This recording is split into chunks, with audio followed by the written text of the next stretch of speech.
Mulane kesunatane para ulama, para pakar, para intelektual harus ngomong terus. Kebenaran meskipun nggak dilakukan itu harus diomongkan terus. Sekali kebenaran didiamkan, entah itu atas nama liberalisasi atau demokrasi, maka Allah akan mencabut barokatul ardi dan pasti akan terjadi prahara besar, pasti terjadi kiamat. Dan itu na'udzubillah min syarri napa? Kebenaran itu harus diomongkan terus. Kita harus ngomong terus. Saya itu pernah debat kusir sama seorang profesor, pernah debat kusir sama seorang kiai yang tawadu. Saya bilang gini, seorang ulama itu dono unsur premane, kudu ngomong terus kebenaran. Wes ora ono wong ngandel lah, pokoke ngomong terus. Ora perlu ono wong ngandel, wes keliru lah pokoke ngomong. Begini, saya punya hadis sahih dari riwayatnya Imam Ahmad. Inna Allaha ta'ala la yanzi'a barakatal ardi hatta la yuqala fil ardi lizalim antaz zalim. Allah tidak akan mencabut barokatul ardi sampai di bumi tidak dikatakan pada orang zalim antaz zalim. Sekarang begini misalnya, contoh paling mudah yang kita mendapat berkah. Contoh paling mudah kita mendapat berkah dari contoh ini. Sebetulnya atas nama etika Jawa, etika Jawa. Kita nanti tonggo lonte, iku sawangane secara etika wis urusane dewi-dewi. Ora usah mbok omongno iku lonte, sundel, sembah kon. Tapi barokahnya kebenaran bahwa orang nakal harus kita katakan sundel lonte. Itu kelontean dan kesundelan akan tabu terus selama orang masih ngomong untuk lonte itu sundel, untuk orang BTS itu lonte atau sundel. Artinya apa? Orang masih jijik atau merendahkan derajat mereka yang berprofesi sebagai lonte atau sundel. Dan ini baik bagi agama, bagi keberlangsungan moral. Karena masih ada yang menjijikkan proses-proses yang salah. Meskipun kita sebagai ulama, sebagai tokoh masyarakat, tentu mereka kita kasih ruang taubat. Juga kita kasih hak-hak sebagai martabat, sebagai manusia. Tapi kita tetap akan bilang bahwa itu namanya lonte, sundel atau apa. Ini rumah tenan. Sehingga apa? Dengan posisi masyarakat yang merendahkan derajat atau yang berprofesi lonte, orang inginnya itu dagang secara baik-baik. Orang inginnya jadi PNS secara baik-baik. Orang inginnya dapat uang lewat ternak secara baik-baik. Karena mereka tidak mau resiko ngambil profesi cari uang yang resiko dihujat masyarakat. Baik. Bayangkan nanti mungkin di era anak cucu kita, orang yang lonte, yang sundel dibahasakan itu hak asasi. Sehingga orang mungkin generasi anak cucu kita sudah tidak ada istilah lonte sundel. Setiap perilaku sosial dianggap hak asasi. Dan itu awal dari tidak ada agama. Awal dari tidak ada agama. Karena kemudian sing ternak ya hak asasi, sing lonte dianggap hak. Itu bahaya sekali bagi keberlangsungan agama dan moral, dan negara juga nanti repot. Artinya apa?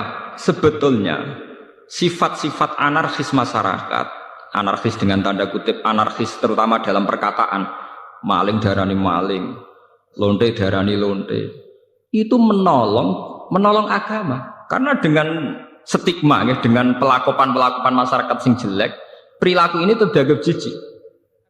Dengan dianggap jijik, agama bisa jalan. Artinya bisa jalan ya, karena si A yang lonte itu dihujat masyarakat, yang lain-lain nggak pernah ingin cita-cita jadi lonte. Sehingga masyarakat akan, bahkan mungkin anaknya lonte sendiri, karena tahu nasib ibunya dihujat, juga bercita-cita tidak jadi lonte. Coba kalau tidak mendapat hukuman dari masyarakat, ibuku begitu juga tidak ada apa-apa. Paham ya? Makanya lonte dan apa akan subur di masyarakat yang sudah tidak peduli dengan nilai-nilai ini. Misalnya di kota-kota besar atau di kawasan lonte. Karena sesama lonte saling tidak mengatakan tabu. Makanya aman.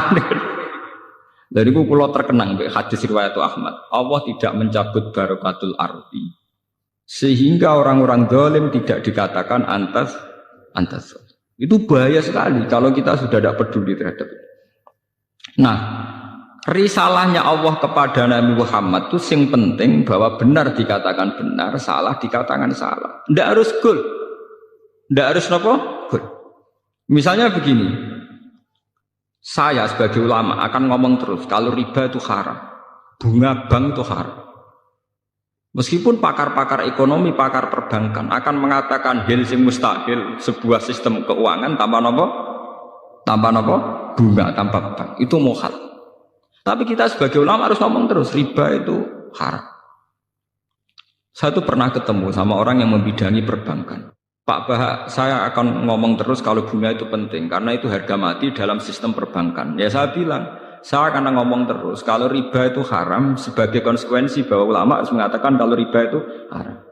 Tapi kan gak realistis, ekonomi itu tidak jalan kalau tidak ada riba. Ya saya bilang, kemelaratan itu akan jalan terus selagi yang kaya masih menghisap yang miskin. Ya itu memang saya akui akibatnya ya begitu ya sama.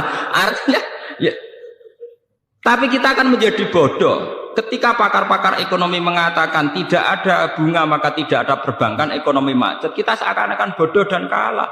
Sebetulnya mereka yang ngerti kok dengan sistem bunga maka akan terus terjadi penghisapan yang kuat sama yang miskin. Sampai baca tek-tek pidato direktur-direktur IMF itu sering mengakui harus ada perubahan sistem keuangan dunia. Tetap ada yang salah. Karena berkali-kali IMF itu kalau jadi dokternya negara yang kolek tambah parah. Tapi kenapa kita selalu ngaku apakah? Makanya kalau setuju wonten riwayat hadis dan ini sahih, idza dzaharatil fitanu wal bid'u falyudhiril alim ilmahu. Ketika ada fitnah, ada bid'ah, orang alim sementing ngetokno ngalime, ora malah tawaduk muni kula mboten derek-derek mboten. Falyudhiril alim ilmahu. Orang alim harus menunjukkan kealimannya. Sing alim kudu ngaku ngalim.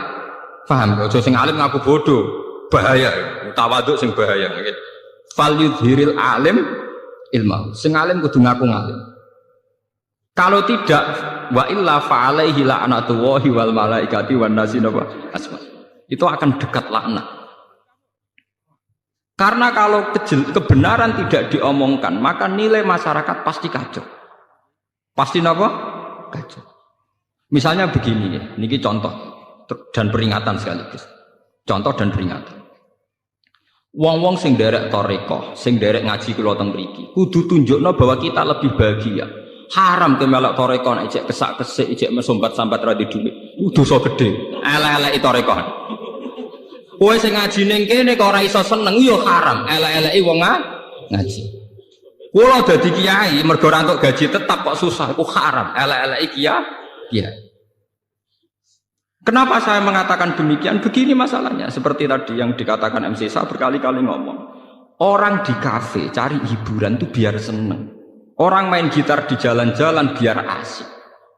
Kebenaran akan kalah saat pelaku kebenaran tidak pernah asik. Sementara pelaku kebatilan enjoy-enjoy saja. Akan menjadi trauma sosial ini. Nanti orang-orang seneng kebatilan, loh aku ning kafe enjoy, kowe melok toreko untuk apa? Harusnya kamu bisa jawab, aku yang untuk asik. Basiku mbek kowe basik kendi. Sebab itu orang-orang toreko, orang-orang soleh itu dididik ala bizikrillah ya tatmainnul qulub. Kalau hati mereka bisa tenang pakai gitar, pakai hiburan, kenapa hati kita tidak tenang saat ingat Allah Subhanahu wa taala? Maka susah itu bagian dari keharaman. Termasuk sesuatu sing dinauzubillahi kanjeng Nabi. Setingkat kekafiran, kemusyrikan dan kemaksiatan. Termasuk susah juga haram. Haram. Nabi itu inna aktsara ma bihi ma yasta'idzu bihi Rasulullah Allahumma inni a'udzubika minal jubni wal kasali wal husni. Jadi susah termasuk tersangka. Sesuatu yang ista'adza minhu Rasulullah sallallahu alaihi wasallam. Ya Allah, saya minta dilindungi dari rasa takut, malas dan rasa apa? Gelisah. Susah kriminal. Piye wae santri mari gak menarik di mata masyarakat. Kiai juga profesi yang tidak menarik cara masyarakat. Masalahnya pelakunya kita gak enjoy. Kukar kukur gak jelas. Angger ketemu tamu PNS enak ngono jenengan gajine tetap. Kula mboten jelas. Kula mangani wak pitik beda ana manakipan kan siapa yang ingin berprofesi yang nasib percontohannya kayak itu kan. Lho kula nu termasuk kiai sing ora tau susah. Niku akeh sing gawok. Gus jenengan dadi kiai powe ditok penang. Oh, wis kula nu malah walian banyak guru-guru yang sowan saya padahal PNS. Gus kula pengen ayam kok jenengan. Padahal mereka digaji tetap lho PNS. Iku sowan kula kepengin ayam kaya kula. Saiki walian kiai pengen ayam kaya napa? PNS. Enak jenengan Pak PNS gaji tetap. Nah kula niku mboten tetap, ngenteni wong mati. Kalau kula ndek cerita, bapake niku mudin. Mudin itu tukang rumah wong mati. Anake mondok teko. Angger teko tak mondok agak di duit. Itu nggak menjaluk duit, ora ono wong mati.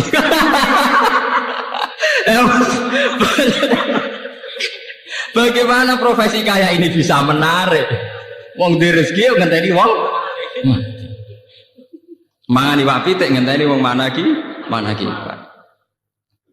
Bagaimana profesi kayak ini bisa menarik? Wis ngono secara fisik ya klunak-klunuk kukar-kukur. Nak ana pegawai negeri jare jenengan ngoten enak apa untuk gaji tetap. Kula dadi kiai gajine gak tetap. Saya itu tidak pernah. Itu menurut saya itu haram besar, dosa. Ya. Kula sering didolani guru SD, guru SMP, PNS. Resep urip ayam apa, Pak? Dadi ayam saya gampang dadi kiai ayam. Tapi kiai penghasilannya kan gak tetap. Dari sapa? Sing gak tetap penghasilan, harus gini pengiran tetap. Oh malah goblok kamu. Rezekimu ngenteni tiap bulan. Rezekiku gak tetep kok saking seringe gak tiap bulan. Aku kadang rezeki tiap dino. Winder. Berarti sampe nak sering di dhuwit. Malah goblok meneh daran rezeki mesti dhuwit malah goblok meneh. Rezeki ora mesti dhuwit, sehat ya rezeki, seneng ya rezeki. Oke malah dadi bodoh meneh daran rezeki mesti napa? Dhuwit. Iku penyempitan ilmiah. Anak wong intelek ciri utamane ora goblok kamu. Termasuk goblok darane rezeki mesti napa? Dhuwit. Berarti enak gak dadi kiai, enak banget. Jadi jelas. Eling lho nggih, termasuk susah iku ista'adza minhu Rasulullah. Inni a'udzubika minal jubni wal kasal wal hazan. Susah. Termasuk masalah utama umat Islam sekarang, kenapa tidak bisa kompetisi? Karena mental susahnya itu menghantui. Bagaimana orang bisa kompetisi amen-amen susah kukar-kukur? Tidak bisa. Orang bisa kompetisi itu kalau fresh, kalau dalam keadaan sigap, berlapang dada. Nabi ku iso hebat, itu termasuk rumusnya sito. Alam nasroh lakanova sodrok, karena berhati lapang. Sementara problemnya wong soleh teng Indonesia, angger wong soleh ku identik mbek klunak-klunuk, kukar-kukur, sumpek. Dan itu dirasa tidak dosa. Mergo nyongkone dosa mu zina mateni wong dan sebenarnya itu bagian dari dosa. Salah. Saya punya banyak ayat tentang ini. Misalnya ngeten. Qul bi fadlillahi wa bi rahmatihi fa bidzalika falyafrahu. Huwa khairum mimma yajma'. Wong Islam kudu yakin, nek wis dikai fadhole Allah, rahmati Allah kudu seneng. Wong nek wis iso seneng luwih hebat timbang liyane. Tapi kita seneng masalah, mergo dibunuh oleh tomak kita. Saya seneng dadi kiai nak santrine akeh, undangane akeh. Seneng kok repot. Ngenteni santri akeh ya nak ora. Ngenteni undangan akeh ya nak ora. Nak cara hikam mulai ngajari gampang. In aratta antas ta'izza bi izin la yafna ya fala tasta'izza bi izin sing yafna. Kalau kamu ingin punya harkat yang tinggi dengan derajat yang tidak pernah lapuk, tidak pernah hilang, maka kamu jangan merasa terhormat oleh sesuatu yang mudah hilang. Misalnya kados kula wonten kiai, nganti saiki nggih pengaruh. Tapi kula mboten bodoh, kula ora ngarah seneng perkara sing ngaji akeh, seneng mbek sampean-sampean ora jelas-jelas mboten ngarah. Karena ini sesuatu yang bisa hilang. Bisa nopo? Iya. Saya ngaji di sini seneng karena saya melaksanakan perintah Allah. Perintahnya Allah pada ulama disuruh ngajar. Saya ngajar berarti sedang dalam posisi perintah Allah. Dan saya pasti senang karena dalam bingkai perintah Allah Subhanahu wa taala. Titik. Dan itu senang yang abadi. Sehingga yang ngaji 10 ya saya enjoy, yang ngaji 5 ya enjoy, 2 ya enjoy. Karena sama-sama dalam bingkai perintahnya Allah Subhanahu wa taala. Sehingga kesenangan saya akan abadi. Jika kamu ingin luhur dengan sesuatu yang tidak hilang, maka jangan luhur dengan sesuatu yang bisa hilang. Misalnya bergantung senangnya manusia, bergantung rezeki, bergantung uang. Itu sesuatu yang mudah apa? Hilang. Kalau nanti tangleti, misalnya jenengan terus juga tuh, orang sing seneng jenengan, orang sing hormat be jenengan. Jatuh kuning dia atau jatuh paling banter wong ra seneng. Gampang toh. Nek ijek dhe murid yo ngak ngibadahe mulang, nek gak dhe murid ibadahe sabar gampang toh. Apa ora kurangan stok cara ibadah. Kena di dhuwit ngamalam yo infak, nek gak di dhuwit ngamalam sabar gampang. Artinya saat kita mulang yo fi amrillah dalam perintah Allah, saat kita karena ada alim juga tidak punya pengaruh, sabar ya dalam perintah Allah. Ojo sampai kowe kriminal terus. Pas mulang santrine akeh niat riya, pas radi santri drengki, lha iku sempurna elek. Mu pas mulang ora bener niat riya, pas dhewean jebule drengki, elek-elek wong. Nah, kalau orang sudah punya mental demikian, itu benar-benar ma anzalna alaikal qur'ana apa litasqa. Bahwa resep Al-Qur'an Al-Karim itu tidak resep sing membahayakan, tidak resep yang membawa cilaka. Saya itu pernah di seminar ditanya, Pak Bah, bagaimana Anda bilang kalau konsep Quran tidak membawa celaka, sementara di antara konsep Quran itu jihad. Jihad itu perang, perang itu membawa kematian. Kalau dalam bahasa militer, orang itu kalau tidak perang itu sama dengan membunuh satu keluarga. Tapi kalau perang yang mati itu hanya satu. Begini misalnya, ketika Nabi di Madinah punya kekuatan, taruh saja yang pernah nyata itu 300 orang. Wong kafir 700 wong misalnya dalam perang Uhud nopo Khandaq misalnya. Umpama Nabi ditantang Abu Jahal CS kok gak wani. Itu artinya apa? Nabi mateni wong sak Madinah. Karena kampungnya pasti di bumi hanguskan, yang dibunuh itu perempuan, laki-laki dan anak-anak. Tapi Nabi ketika maju perang paling sing mati mau 70 selawe, kowe ra mesti. Mboten napa? Mesti. Jadi konsep perang adalah konsep penyelamatan. Justru dengan perang itu yang selamat lebih banyak. Kowe wong pinter oleh mikir dangkal. Saat pengusiran Belanda, pengusiran Jepang dari bumi pertiwi Indonesia, sing mati hanya para pahlawan. Umpama pas iku pahlawan kita tidak perang, mungkin sampai sekarang kita jadi anak turunnya Belanda, jadi budak sampai saiki. Barokah perang, sing mati hanya para pahlawan. Mungkin di bumi hanguskan. Jadi semua konsep Quran itu tidak ada yang bawa cilaka, itu tidak ada. Sebab itu di Quran yang tafsir yang masih orisinil itu wala tulqu bi aidikum ilat tahluka bitarkil jihad. Tafsir-tafsir yang masih orisinil, jangan jatuhkan kamu, jangan menjatuhkan diri kamu pada kerusakan bitarkil jihad. Orang tuh kalau tidak mau perang, tidak mau kompetisi, tidak mau seperti bumi Indonesia para mati pahlawan. Pas umpam iku lawan kita pahlawan muda ada sampai sekarang mungkin sampai jadi anak kita Belanda turunnya belonyo jadi sampai budak perang kaceng marang parah dia hanya pahlawan di bumi mungkin kan dihangus. Jadi semua di Quran konsep yang bawa sudah ada itu cilaka. Sebab itu Quran itu di tafsir yang si orisinil yang masih sinil itu watul bala edi bi elatikum lu bitar jihad.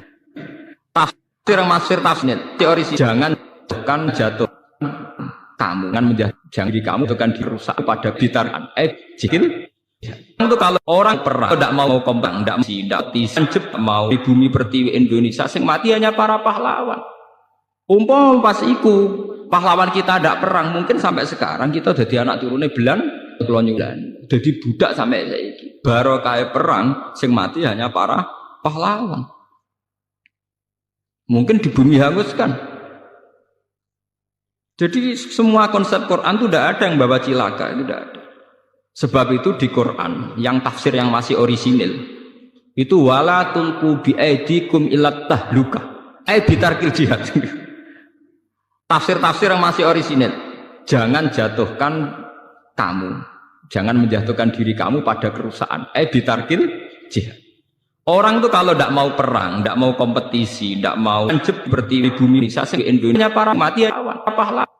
Pas umpam iku lawan kita pahlawan muda ada sampai sekarang mungkin sampai jadi anak kita Belanda turunnya belonyo jadi sampai budak perang kaceng marang parah dia hanya pahlawan di bumi mungkin kan dihangus.